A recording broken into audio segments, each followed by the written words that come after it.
Hello po sa lahat ng nag-subscribe sa akin, maraming salamat po. Meron po tayong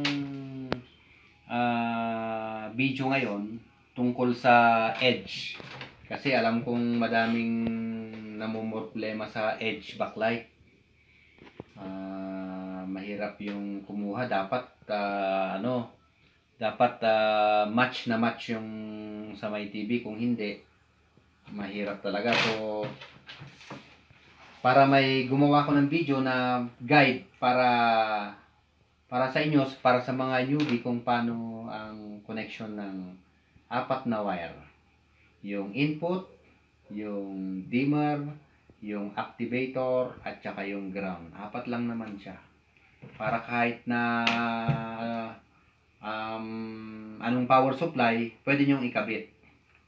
Ganyan lang siya. So, kahit anong TV, pwede nyo nang lagyan ng universal edge backlight. So, bagong lahat, syempre, shout out muna tayo sa mga kasamahan natin. Shout out kay Schneider Electronics. Yan, magaling to. Kasi, halo-halo na. Kay Casey Carillo. Kay GP Electronics.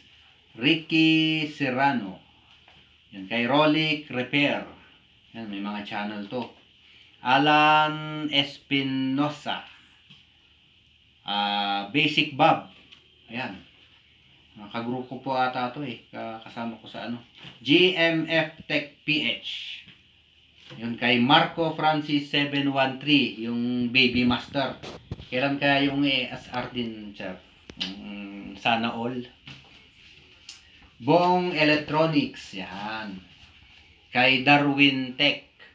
Kay Boy Bravo. Yan. Yung iba naman sa next video na natin, may kasunod dyan. Gagawa ko ng power supply. Kay Sir Mojajos Technique. Yun po yung presidente namin sa grupo. Nagpapasalamat ako sa kanya dahil lahat napapag niya sa isang grupo. Talagang maganda. Sige, so simulan na natin yung munting video natin. Guide para sa mga newbie. Para sa edge backlight. Para sa mga bagong nanonood, sana mag-subscribe kayo. Tsaka manood kayo dun sa mga gagawa pa tayo ng iba. Yung mga guide, yung mga pang newbie. Para ayos na ayos. Salamat po. Magandang hapon sa inyong lahat, mga master, mga newbie. Meron tayong isang diban, 42 inches siya. Bali, papakita ko muna ang sakit niya.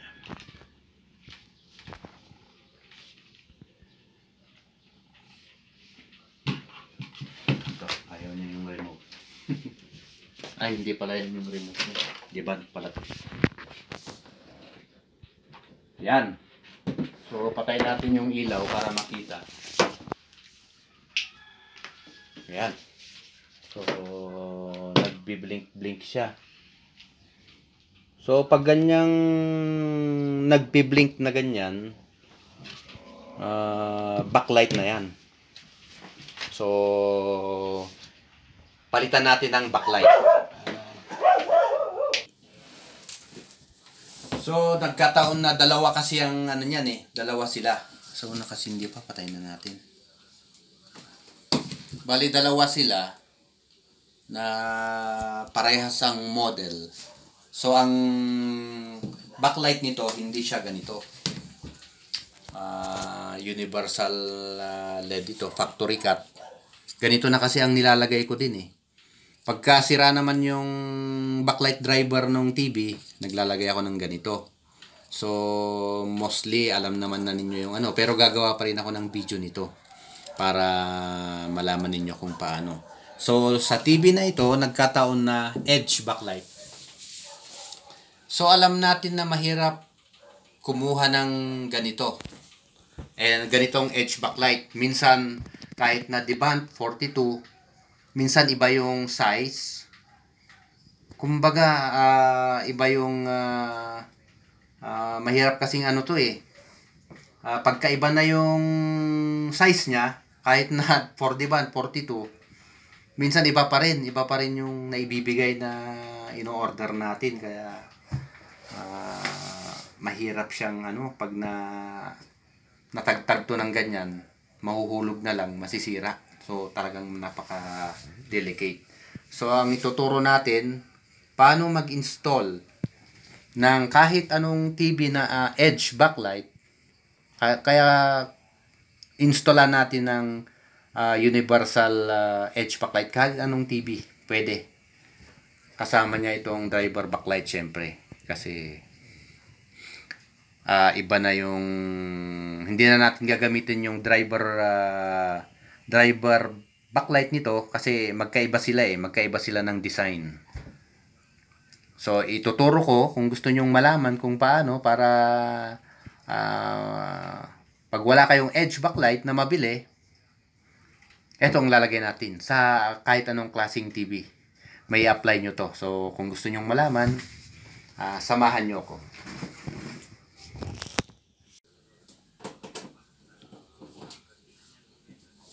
So maglalagay tayo ng magnet. Bali dalawang magnet, itong isa para dun sa mga screw sa loob para hindi magkapalit-palit.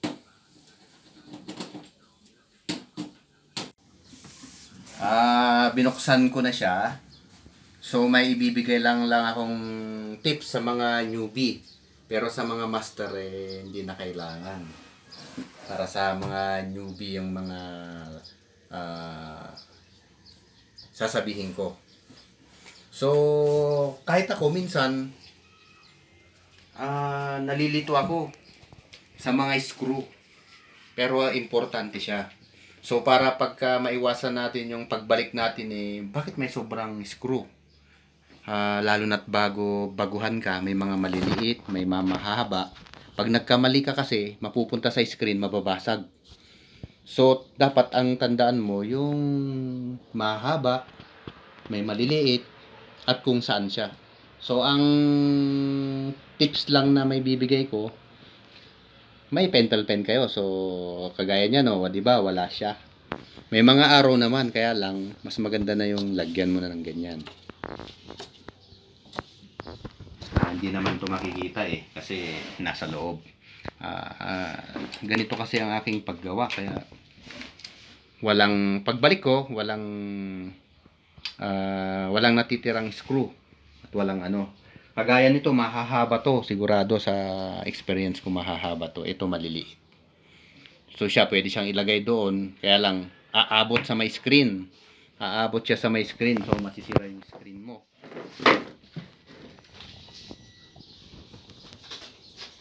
Lalo na kung nagbubukas kayo ng iPhone. Dapat alam nyo talaga yung kung saan yung screw. Kagaya niyan, maliit. Eto, malaki. So, yan yung laki. Ayan o, diba? So, magkaiba. Pero magkare-pares ang size. Mamaya, nilagay nyo doon. Pasok na siya dun sa may ano. So, dapat alam nyo yun. So, okay, pag meron ulit mamaya, tutuloy ko yung mga tips na pang newbie. Kasi syempre, yung mga master, alam ko na yan. Parang ganun, syempre. So, tuloy mo na. Pero yung mga newbie, alam kong nakikinig sila. Kasi ganun din ako noon Gusto ko yung step by step talaga. So, sa experience ko, para hindi mawala, pag meron na naman ulit na kung i-ano ko na naman. Okay, so naalis ko na yung mga screw. Ayan siya. So pagdating dito, ito yung mga iniingatan natin. Kaya sabi nila minsan yung mga nagpapagawa, bakit backlight lang niyang mahal lang singil? Mas maganda nga yung sira, ito lang kasi hindi mo nabubuksan.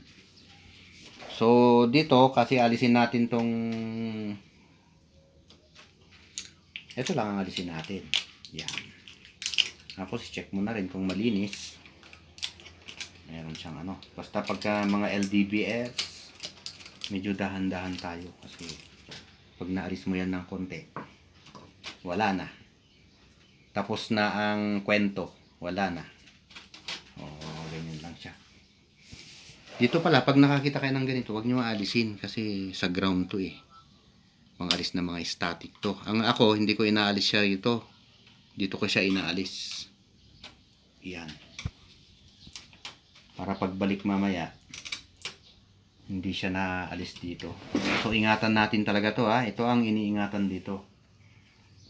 So, okay.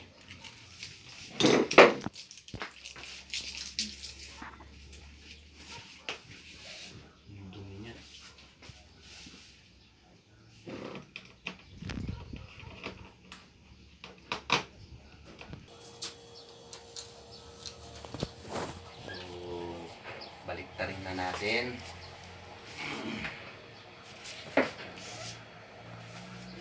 Paghawak yan eh. Dapat sa may frame. Lalo't wala na yung mga screw. Inalis ko na yung mga screw.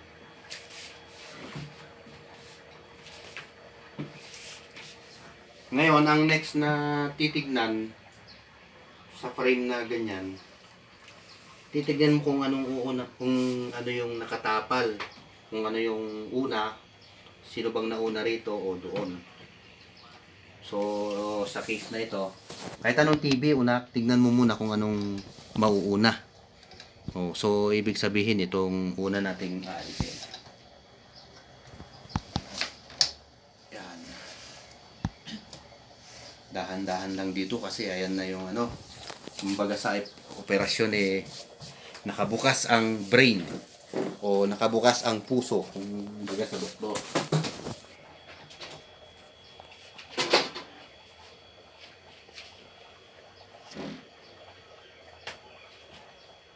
So taas saka baba dito.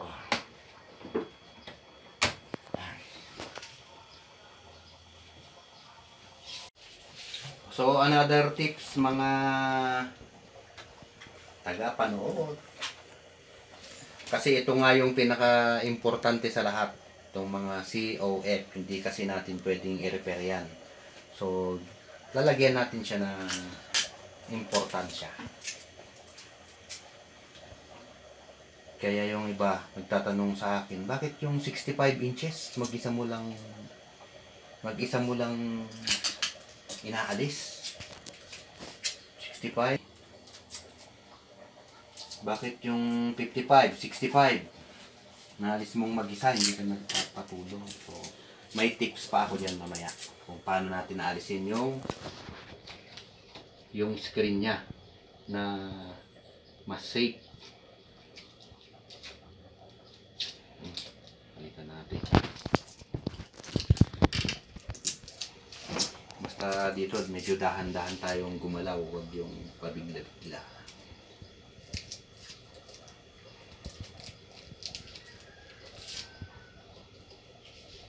Yung may kasama akong ano eh, nagbukas ng ganito. Pampatagal lang yan. Pero syempre, iba-iba naman tayo. Gusto ko naman mapanood nyo yung style ko. Para iwas sira yung COF. So yan. Dito naman tayo sa frame.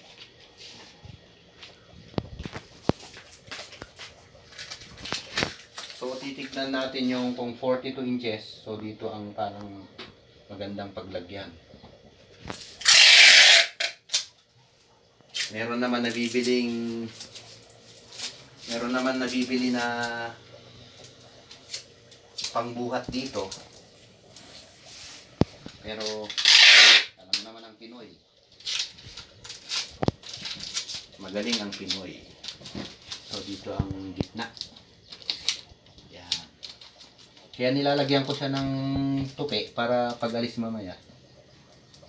Madali lang. Lagyan natin siya ng pangpalakas.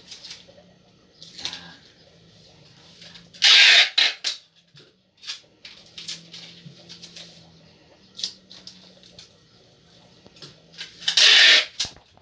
So, ganyan lang. Ganyan natin. Lagyan natin doon. Madali lang alisin yan kasi hindi naman pa siya na 24 hours. Madali lang alisin. So, yan. So, nalagyan natin ng pagka-importansya yung COF na hindi siya nayuyupi. Yan. O, diba? So, meron pa. So, wag mong pipilitin. Dito, meron pa pala dito.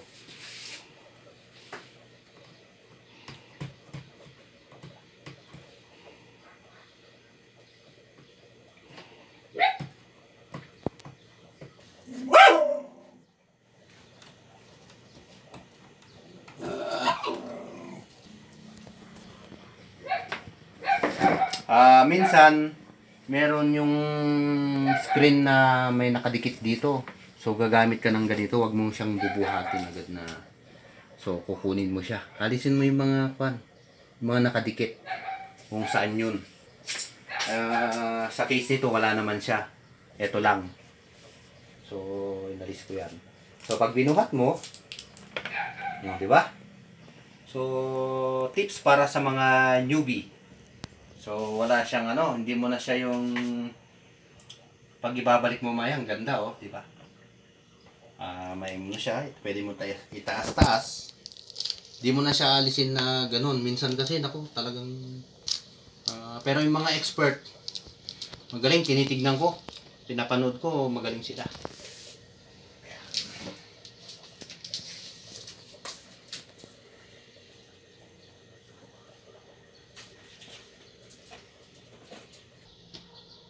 Three, two, one. So, sa next, naalis na natin yung screen. Ito naman ang titignan natin. Sino ba ang una nating aalisin? So, sa case nito, kagaya nito, yung ito,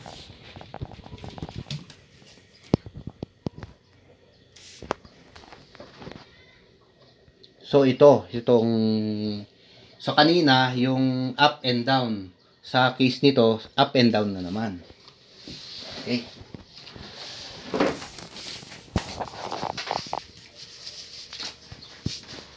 So, gumagamit tayo ng pang cellphone. Nagbubukas din tayo ng cellphone. Para ka rin nagbubukas ng cellphone dito. Ayan. Tingnan mo kung saan siya magandang alisin. Ayan. Alis na siya. Eto, oh. So, dito, nakababa itong ito. Nakababa siya, oh. I-take note nyo to. Kasi pagbalik, medyo magtataka kayo, mapapuzzle kayo. Eto naman, nakadapa siya dito. Ayan. Hindi siya sa loob. Hindi siya sa loob. I-take note nyo yung mga yan, oh. Nung naalis natin to, nakataas siya. So, ito, nakababa. Ito naman, nakataas. Ayan. So, next tip pala, para hindi nyo mapagpalit-palit ito, ang ginagawa ng iba, nilalagyan ng tape para minsanan na lang. Pero gusto ko lang sabihin sa inyo na kung ano yung dapat nga nakagwantis tayo na nito eh. Pagka ito na yung hahawakan, pero wala akong gwantis. Pero in case kasi nito, ayaw kong lagyan ng... So mamaya alisin ko muna. Alisin muna. Ayan, dito naman sa right side, bago ko alisin, ilalagyan ko ng number. Dito sa gilid lang naman eh. So hindi naman siya apektado. Yan, nilalagyan ko. Para hindi natin mabaliktad. Kasi kaya ako ninanumberan na ganito. Ninanumberan ko siya. Kasi madumi. Ayan, oh. Diba? So lilinisan natin yan. 1, 2. Yung pangatlo ang madumi. So pwede natin alisin yung... Basta iwasan natin hawakan yung part. So ito yung madumi. yung number 3. Kung makinis, siya ay nasa baba. Hanggang sa taas yun. Ang makinis, nasa baba. Yan, so madumi siya. Lilinisan na natin siya. Okay.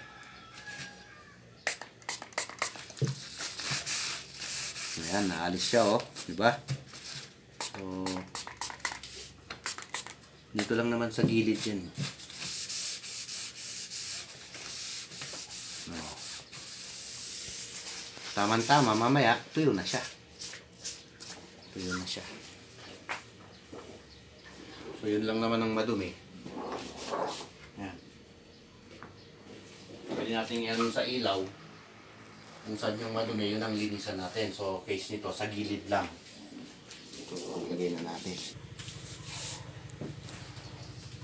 Ito pala yung salamin niya. Pag edge backlight, ganito ang ano niya.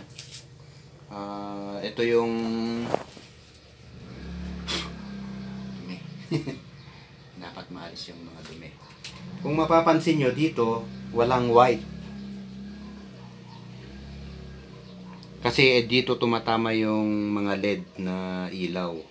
So wag nyong lilinisan to kasi may puti ito. Nung baguhan pa lang ako, nilinisan ko, inalis ko yung mga puti. Reflector niya pala to. Yung nasa gilid. Inalis ko siya. Para mas malinis, sabi ko. Nung binalik ko, wala na. Wala na yung ilaw. Hindi na nagre-reflectorize. Kaya dito lang yung walang sticker. Ito ay sticker to eh. Sticker to na puti. Dito siya nagre-reflect. Okay, so alisin na natin. Lagay natin sa magandang place. Sige. So nilalagyan ko lang ng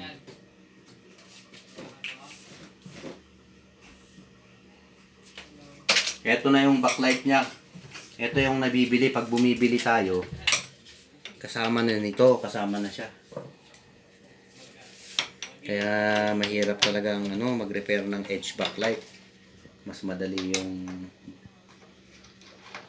LED backlight na 3 volts, 6 volts na bilog-bilog yung nandito. Dali lang yun.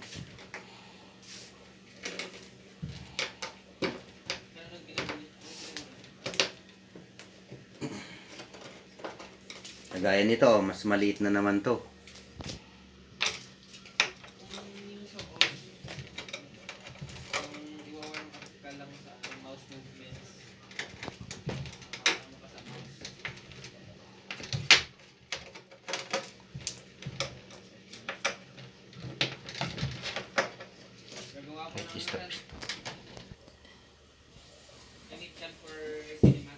So ito na yung edge backlight. Pag nag-order tayo nito, kasama na ito. Kaya lang ang problema, kaparehas ang model, pero yung isang letter iba, or mahirap hanapin. So ang gagawin natin, palitan lang natin to ng ganito. Yan.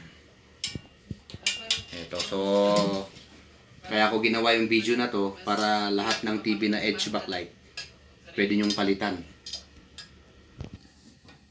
Yan. So sobra ito. Puputulan natin kung ano yung kalaki lang niya. Ganyan. Puputulan natin siya. Tested ko na yan. Yung mga nagawan ko ng ganyan. 1 year na. Wala naman bumabalik. So, alisin natin to. Ito. Sisira na siya, oh. Kahit na hindi na natin i-test yan, sira na yan. Kitang-kita naman. Yung iba, pinapalitan lang ito.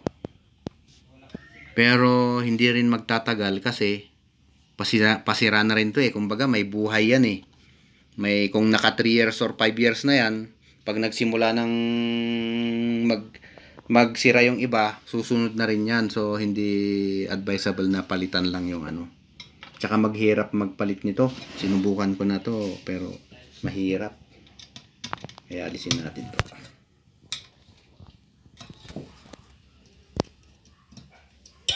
Alisin ko lang to. So, itutuloy natin mamaya. So, pag-alis nito, Kailangan natin ng blower. Maingay ito kaya papakita ko lang sa una. Pare-parehas lang naman yan. So, ganun lang.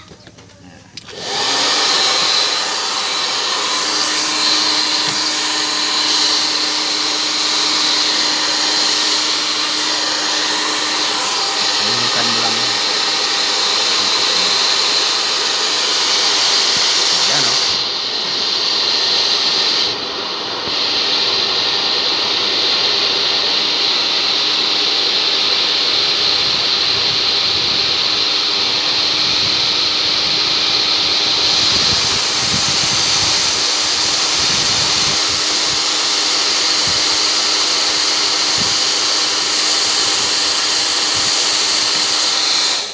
So, hindi ko na ipapakita na hanggang dulo kasi yung first step parehas din hanggang dun, hanggang maalis siya.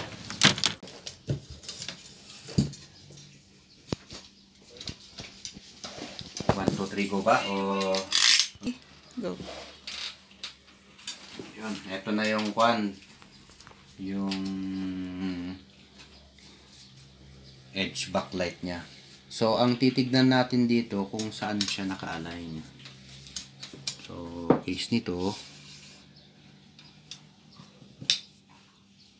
may tornilyo doon. So, yan siya dito.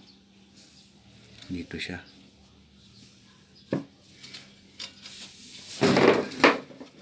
Basta ang titignan natin kung saan yung ilaw. Doon natin i-align. Yan. So, ang tawag pala dito, universal edge. Bale, by 3 siya. 1, 2, 3. Isang linya yan. So, 1, 2, 3. Isang line na naman yan. So, ito. So, by 3 siya. So, pag nagputol tayo dito, pwede naman yung isa, pero hindi iilaw yung dalawa. So, pag nagputol talaga tayo dito, tag-tatlo. Pero, pwede namang dalawa, isa, pero hindi nga iilaw yung... So, titignan natin yung... Saan siya nag-start? Dito. So, dyan lang natin kukunin yung ilaw. Kasi mas maliit to. Dito rin sa kabila, kukunin din natin doon. So, pagka tinignan natin na ganyan, i-compare natin. Dito natin mag-uumpisa. Ayan. Ayan. So, dito. So, pang-apat siya, pero pwede nating i-adjust ng konti. Ayos lang naman. So, yung tatlo ang alisin natin. Ayan.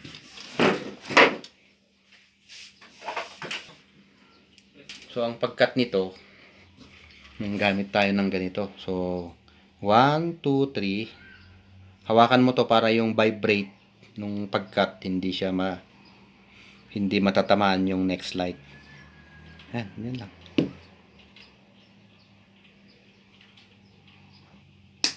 Ayan, tumakbo na. Ayan. So, ayos lang naman yun. Ang nasira, yung hindi mo na kailangan. So, titignan natin ulit. So, tama-tama na siya, di ba? So, wala na tayong problem. Para makasiguro tayo na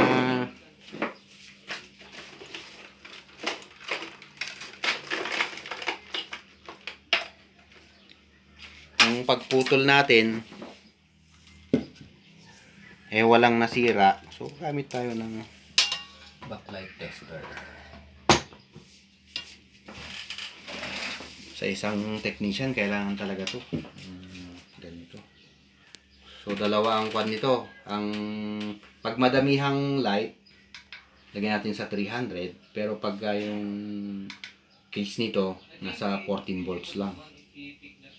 So, i-try natin kung walang napundi dun sa ano.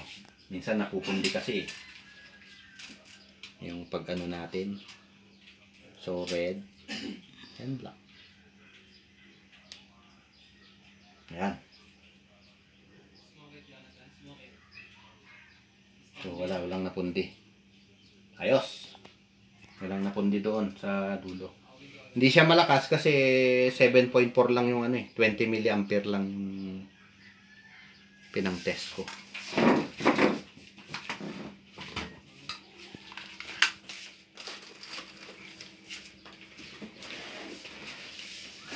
paglagay nito, titignan mo lang kung saan yung naka-align yung ilaw, doon mo rin siya ilalagay. So, ganyan, alisin na natin to. So, ito na ipapalit natin eh. Huwag nyo pala siyang i-bend. Ayan siya. So, dyan siya eh. Yan. Parang, ayan, ganyan lang siya. Ganyan lang kadali. So, hindi ka nabibili ng kahit anong TV, kaya mo nang gawin. So, madali lang din ang paglagay nito. Kasi problema ko talaga doon, dami kong nire-repair noon na walang pyesa. Wala akong makuhang edge backlight na niya. Yung kamatch niya. Meron nga akong nakuha. Iba naman yung Go. yan. Ito pala yung ginamit ko. Ito yung paper type na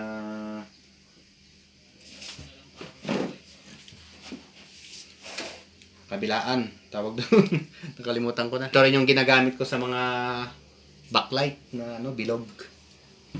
So, ayan lang. Diba? Gupitin lang natin na ganyan.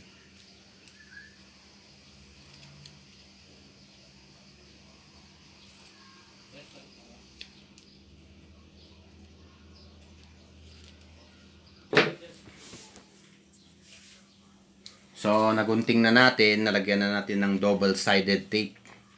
So, ganyan natin. Para dumikit. Okay. So, ganyan. Yan lang. Yan lang siya. So, alisin na natin. Madali lang ilagay.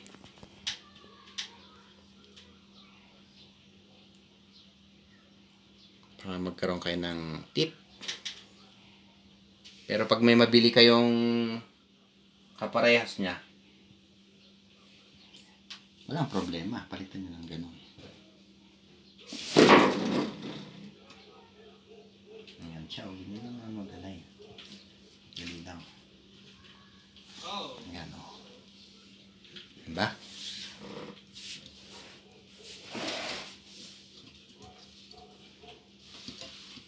Ayan na siya.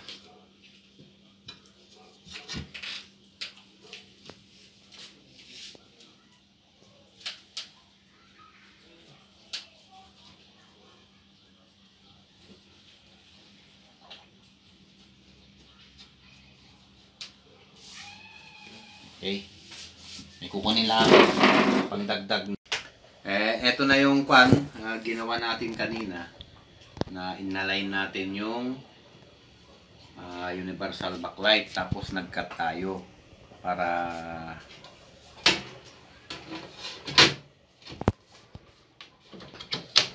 yan.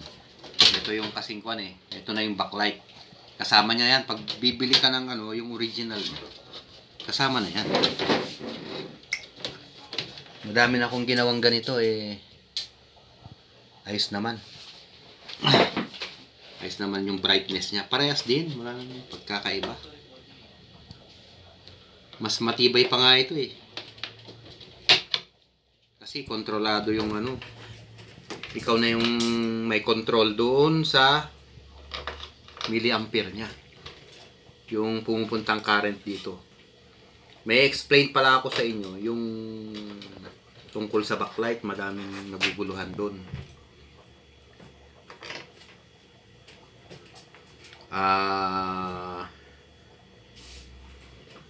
Mamaya explain natin. Ayun, or gagawa ko ng ibang video tungkol sa backlight kasi madami akong naririnig or napapanood. Ang alam nila sa backlight sa TV, controlled by voltage. Hindi controlled by voltage ang backlight. Controlled by current. Yun ang gawa na lang ako ng ibang video na ganun para mas maintindihan. Bale, dalawa yung iniisip kong dalawang video kaya sundan sa next video natin, gagawa tayo ng kung paano ba mag-repair ng power supply. So, next natin yan. Mga newbie, makinig kayo dito. Pag napanood nyo yung video ko na gagawin kong sigurado ko marunong na kayo mag-repair ng power supply. Kahit anong power supply. Okay, tuloy na natin dito. Tuloy na natin mga electrician, electronics. Minsan nagagalit yung electrician sa atin. Pero wag sana kayong magalit. Kasi daw yung electrician, yung electronics pala, alam na yung ginagawa ng electronics. Yung electronics marunong na ng electrician. Yung electrician medyo nahihirapan sa electronics. So, cut muna natin. Kasi alam ko naman na alam nyo nang ilagay ito, kaya hindi na kailangan i-video to. Baka masyadong mahaba na, sabihin. Alam ko naman alam nyo na to. Kasi nung pag-alis natin, ganoon din kung paano natin ibalik. Ayan, so nailagay na natin yung mga frame, tapos lagay na natin yung screen. So pansinin nyo tong ano. So nakadiretso siya, di ba? So hindi siya nape-pressure. So ang kagandahan naman nito, may lalagay mo ng maganda yung screen. Hindi nga lang mabilisan, pero sigurado naman na hindi ka makakabasag ng screen. So ang titignan dito kung naka-level to, nakadapa, kung hindi siya nakataas. Kumbaga pare-parehas. So dumating na naman tayo sa pinaka-delikado. Kumbaga nabuksan na naman yung puso. Sa doktor nakalabas yung puso. So ang titignan dito yung mga nakataas. Dapat walang nakataas dito sa dulo. Para pag nilagay natin yung pinakalas na frame, pag igaganon natin, kunwari yan pala yan, nakaganon. Konting press lang dyan, wasak. Tapos ang pinaghirapan. Hindi lang yun, mag-aabono ka pa. Yun ang mahirap doon. Mas maganda na yung hindi mo na-repair na wala kang abanuhan, hindi mo lang na-repair. Pero kung dinala sa yung gumagana, kaya alam namang backlight lang, yun ang problema. So saan ka ngayon kukuha ng screen? So dapat talaga pag-ingatan natin yung screen. Ganyan lang naman. Ayan, diba? Meron siyang clip dyan. Clip natin para pagbaliktad natin mamaya hindi siya maano. Ayan, parang ipabalik natin lahat ng nawala. Kung ano yung nalis natin, babalik din natin. Ayan. So double check natin. Wala. So naka-flat siya. Ayan. So madali lang naman alisin to eh. Kaya may nilagyan natin ng UP kanina para pag inalis natin, walang sumasama na Ayan lang oh. Pero mas maganda siguro pag nailagay na natin yung screen, yung frame. Para pag hinugot natin,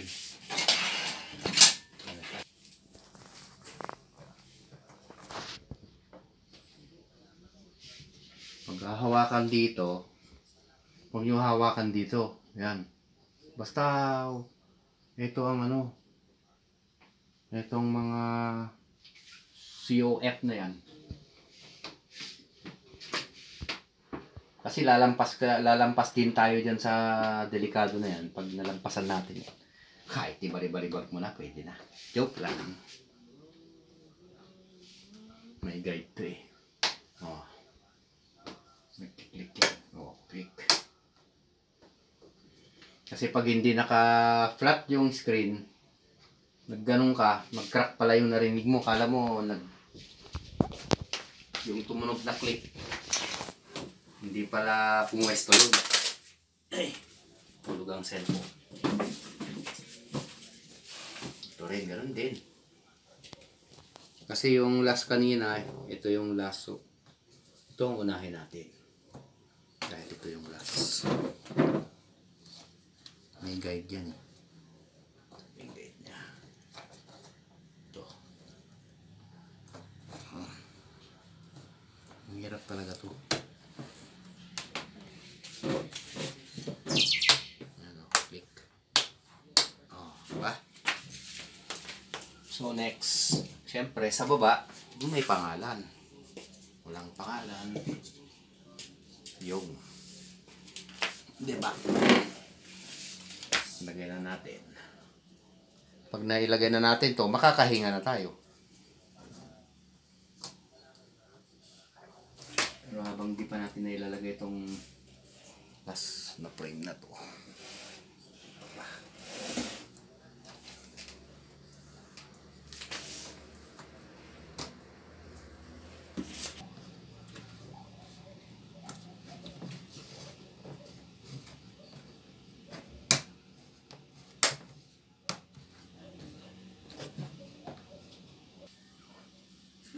Try ko lang itong isang frame para sa frame. Yan. So, madali lang alisin to. Yan. Oh, ba? Walang dumi. Kung meron man, alcohol lang, maalis na yan.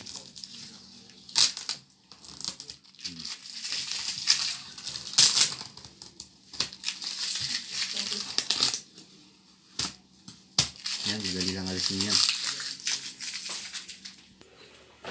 Ayun, so nailagay na natin yung backlight na universal din tong. Bali magkasama sila eh, magkasama talaga sila, di isa. So may nakasulat sa likod nito. Kaya kumuha ulit ako ng isa para makita natin. So GYD9E. Itong model niya. So DC in 10 to 30 volts. Hindi lang naisulat yan, pero 10 yan. 10 to 30 volts. Kasi tagtatatlo yun eh. So, 9 volts yun. 9 volts, 9 volts, 9 volts. Below 9 volts yun. Ito naman, yung red, ito na yung B in. Yan. Tapos yung katabi niyang yellow is ENA. Ito yung nagpapasindi dito para mag-activate, magtawag nito, para mag-activate siya. Ito naman kasunod na yellow, ito yung dimmer. So, pwede nating hindi ikabit yan, naka-low brightness siya. Ito naman yung ground. Pag ito, nakakabit dito sa ground, full brightness. Full brightness siya. Yan. So, alam natin, B in, pang-activate, pang-dimmer, at saka ground. Ngayon, ituturo ko step by step kung paano nyo ikabit to. Yan. So, siya na ito. Pinakita ko lang yung likod niya. Yan. So, ang problemahin muna natin ngayon, ko. Naka-on pala siya. Pag electronics, talagang kukuryente ka talaga. May kabit yung ano ko doon. 330 volts ata yun. So, ang problemahin muna, una ninyong problemahin is ground. So, problemahin natin yung ground, di ba? So, para hindi kayo malito, yung ground muna. So, meron nakasulat dito, kahit anong power supply, may nakasulat dyan na ganito. Ito.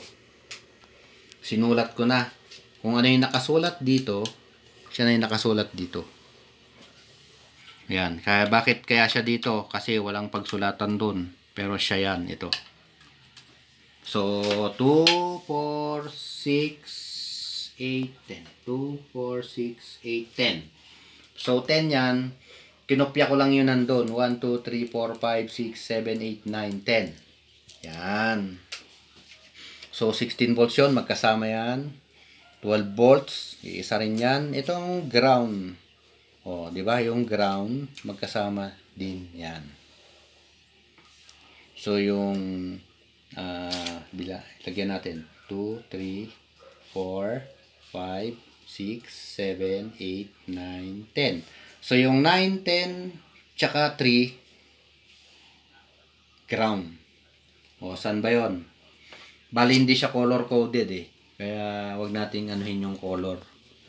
So, yung ground, yung 9 tsaka 10, ito yung ground. Paano natin na, kunyari, walang nakasulat dyan. O, di, ano natin yung, ano natin? Lagyan natin sa beeping sound. Ayan, nagbibip, no? So, yung pangatlo, nag-ground. So, ground siya. 9 and 10. Ayan. So, itong tatlo na to, ground na to. Ayan, ganun ang magano. So, yung ground natin, ikabit na natin dito. So, kahit alin dito, pwede tayong ilagay na natin. So, nilagay natin sa... Kasi pare-pares lang yan eh. So, pili na tayo. O, dito sa 10. Dito tayo magkakabit yung block na galing ng backlight driver. So, buksan natin to. Na natin. Yan. So, ground, mga kasama, mga katek, mga newbie. Yan. Gusto ko maintindihan nyo eh. Kasi noon talagang ako, ang hirap kong maintindihan noon. Pero ngayon, ewan ko kung bakit madali na lang. So, yung tatlo, yung ground, 3, 9, 10, ground yan. So, doon tayo nagkabit ng ground. So, yung positive na yon, di ba yun, sabi ko, yun munang problemahin natin. Yan.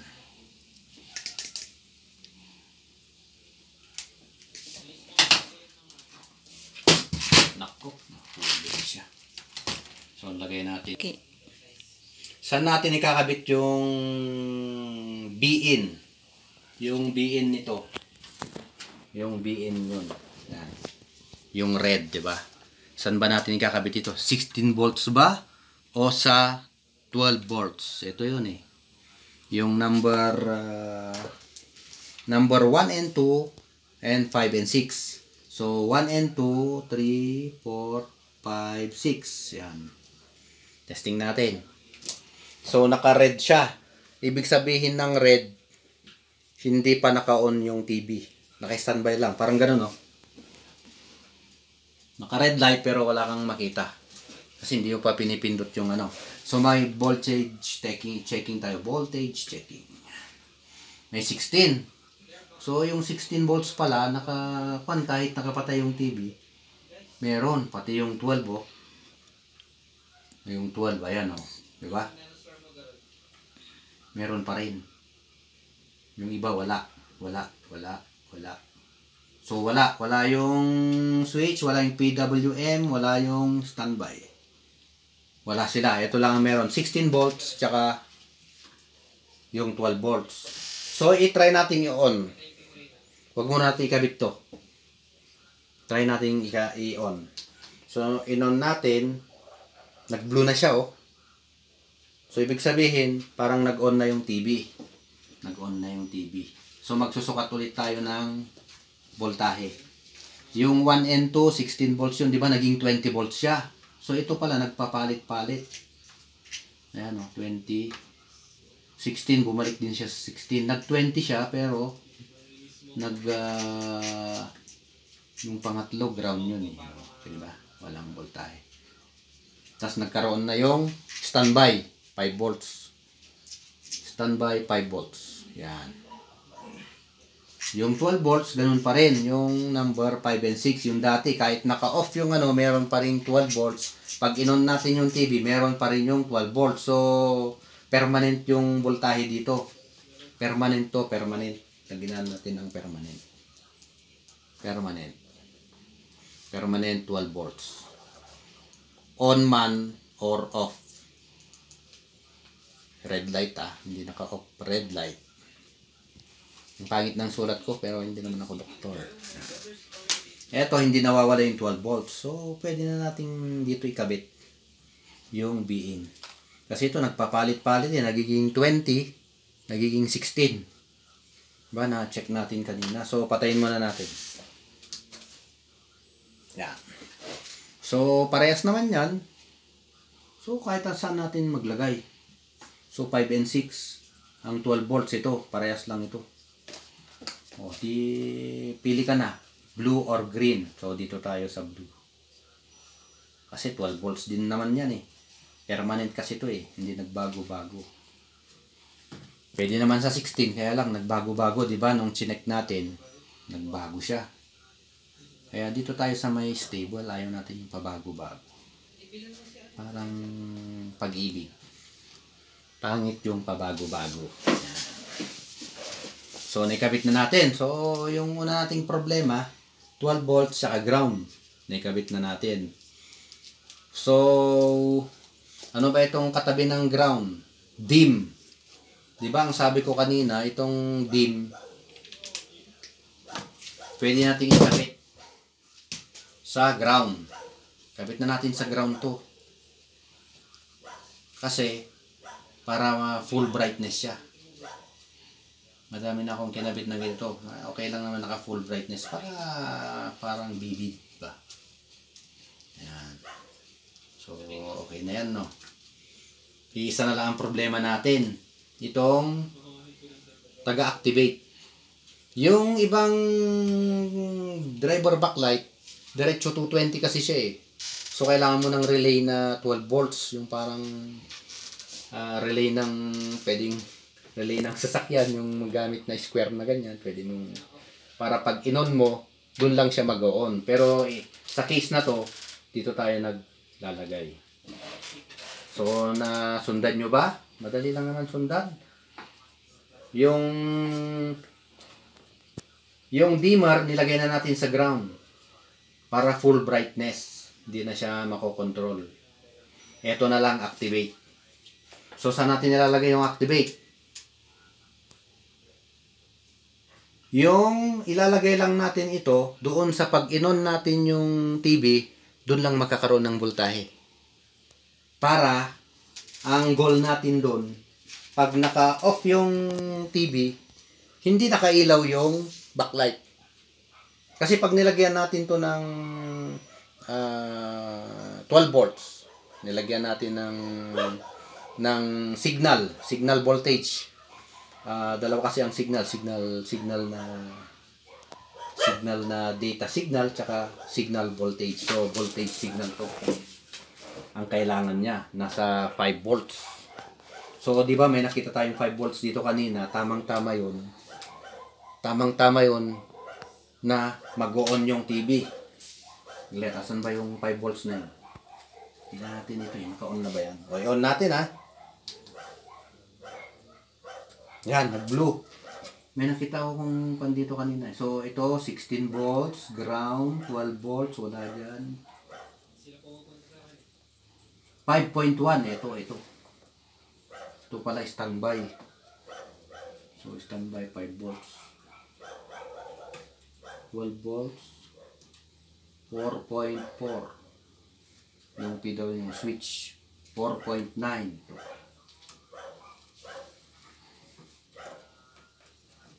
natin to. So pag ito 5 volts din to, pwede rin doon sa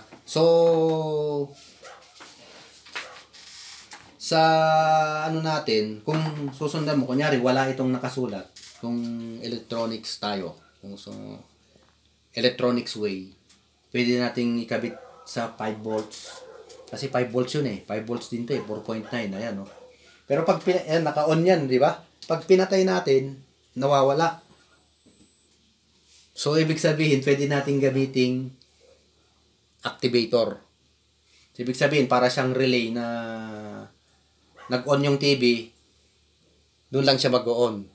Kaya lang ito, wala nang relay kasi kailangan lang naman natin pang-activate. So parang kukuha lang tayo ng signal voltage.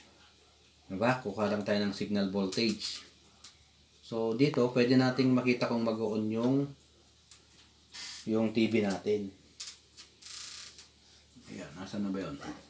Anong kulay ito? Kulay orange. Yan yun, diba? Let's go A. Go A, trying to look at 12 volts.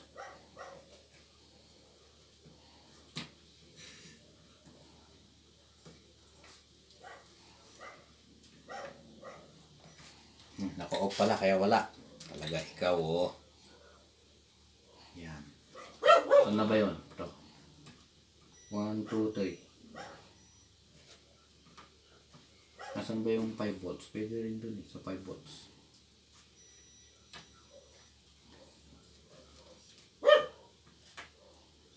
Ground. Hirap, malaki na siya. I-on natin. Blue na siya. Yan, nagkaroon na ng voltage. Yan. O, diba? So, ang gagawin natin, dyan natin ikakabit yung activator nito. Yung ENA, ito. Yung ENA, yan. Ito. Yung katabi ng red. So, yung dim kasi nakalagay na sa ground. Huwag kayong malito. Parang ang kinuha natin, pag naka-on yung TV, doon natin ikakabit yung ilaw. Ayan, oh. May ilaw na siya, oh. Kakabit kong ganun, oh. So, nakakabit tayo dyan. Umilaw, di ba? So, pag pinatay natin, patay natin. Oh, namiss ko. Patay natin. Saan ba yung remote?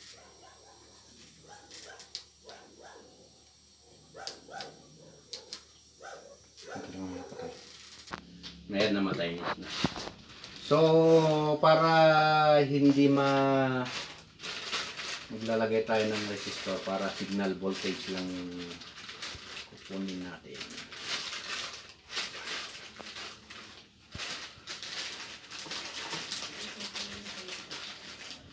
So, anong value ba ang lalagay natin? Ang value ilalagay natin, kasi 5 volts na yun eh. 5 volts din naman yung kailangan natin, pero mas magandang maglagay tayo ng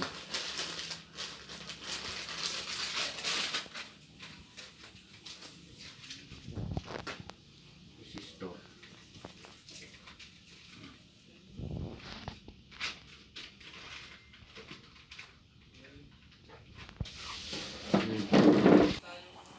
Maglalagay tayo ng resistor. Ang resistor is current limiter yan. Para hindi magkakaproblema.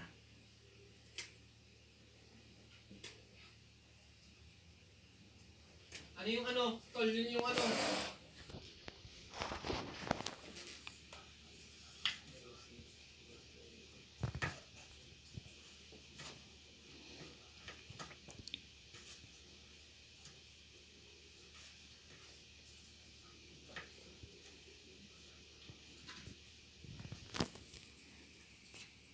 One, two, three, four. Ayan. Standby.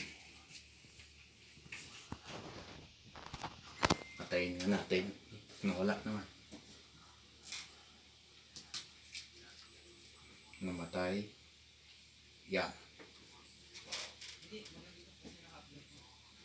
Pwede maglagay dyan. Lagyan natin dun sa standby. Kasi 5 volts siya. Yan. Patayin natin. Power on natin.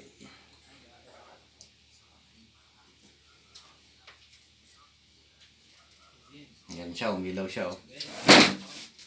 Diba? So, patayin natin.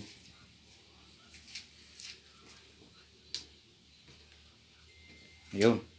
Red, namatay din yung backlight natin kasi nawala yung voltahe doon.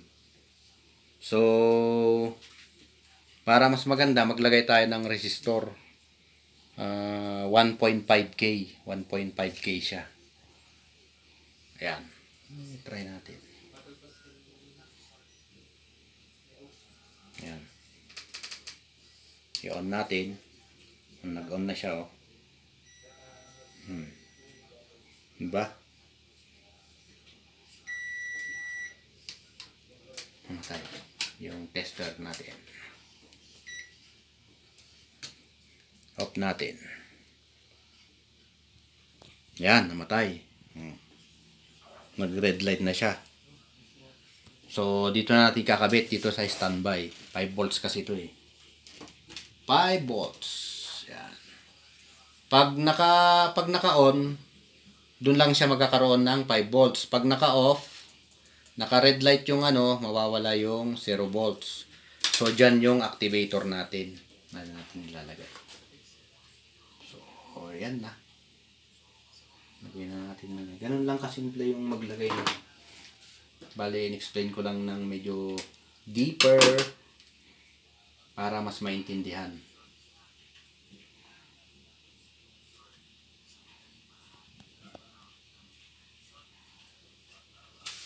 Lagyan natin ng ano ba yun?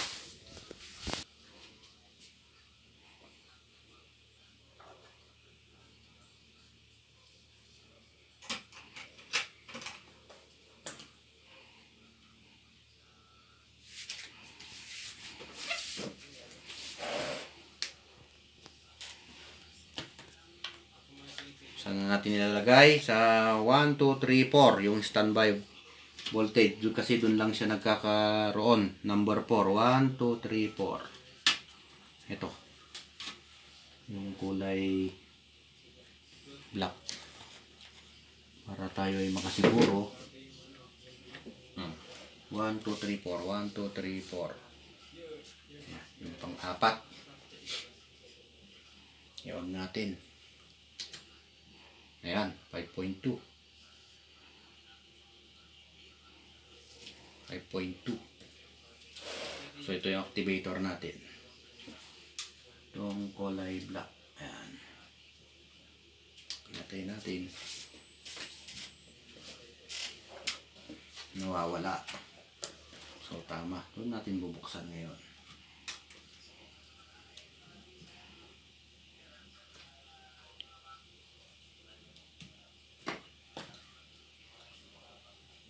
Itong standby na to galing na sa motherboard yan. Siya yung nagpapaon.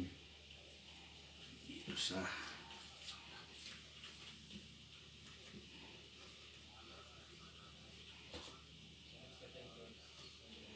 ayan.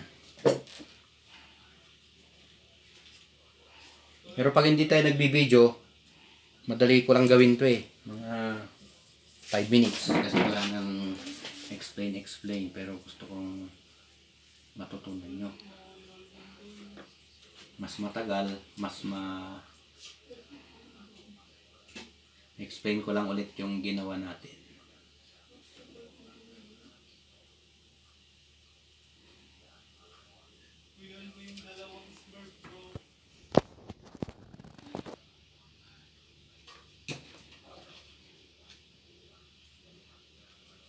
Yan, check lang natin.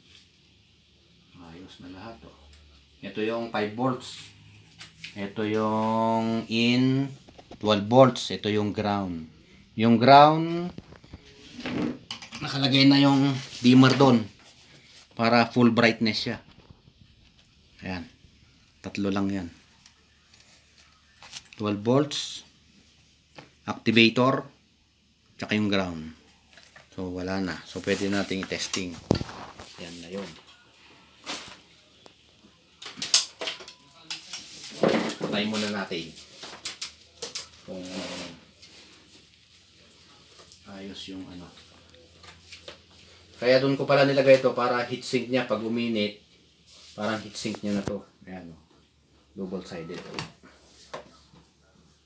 So i-on natin. Naka red light siya no. So i-on natin dito. On natin. Nag blue na siya. Yan. Oh, di ba?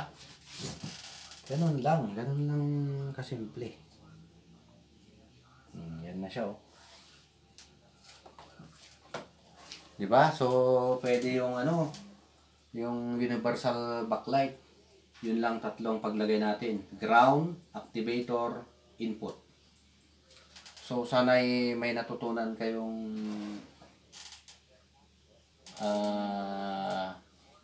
may natutunan kayo sa in-explain ko na yung backlight nito, wala tayong mabiling ganito.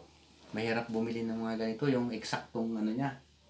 Yung eksaktong kung nasa Manila ka siguro, madali kang pagkukunan, walang problema. Pero paano pag nasa probinsya ka? Tapos syempre, maghihintay ka pa ng matagal. Pero kung may universal backlight ka na edge, kahit anong TV, lagyan mo, pwede. Ganyan siya, oh. Gawa na ganyan. Mga, siguro, 30 na TV na yung nalagyan ko ng ganyan hanggang ngayon. Ayos pa. So, hintayin nyo po, gagawa ko ng video power supply. Kung paano mag-repair ng power supply. Para matutunan nyo kung paano mag-repair ng ganyan. Para kahit anong TV, siyempre hindi na kayo bibili. Yung shoutout na lang mamaya, no?